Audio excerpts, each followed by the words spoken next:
were there to help introduce you to Japanese customs, traditions, the right things to do, the wrong things to do. What were some of your early experiences you could tell us about? Well, first they serve you this green fluid, which is green tea, I learned. And if you're not used to it, it doesn't taste very good. You're just supposed to pick it up with both hands, the cup, and slurp it.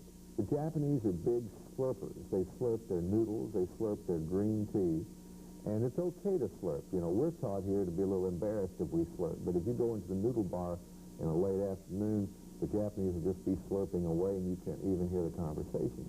There's a lot of bowing that goes on. I found out, I don't bow, but I found out that's very efficient, because if you don't know quite who the number one person is, you just kind of bow in the general direction of all of the Japanese, and you've done the right thing. And then it's always tomorrow over there. And so you'll be sitting down for a 3 or 4 hour dinner, 15 courses, sitting on the floor cross-legged in a traditional Japanese dinner, and it'll be 5 a.m.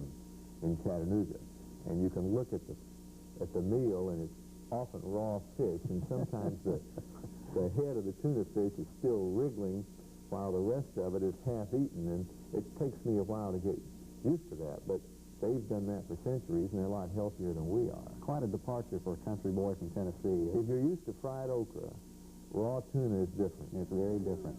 Well, one final thing on the book before we move on to some other subjects in a minute. I know that it had to be a thrill for you to hear from President Reagan, I believe while he was flying on Air Force One, to compliment you on the book. He was on his way to Japan, and I was in the mountains working on the President's Commission on Americans Outdoors, and he called.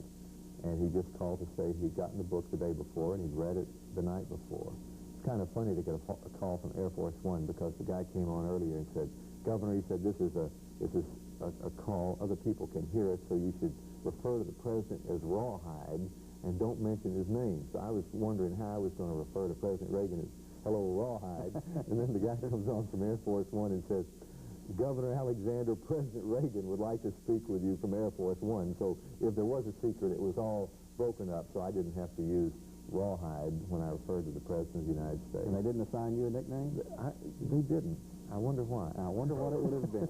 The book is called Friends, and in case you haven't heard, it's available in all area bookstores, and it's a beauty. We'll be back to talk more with Governor Alexander after these messages.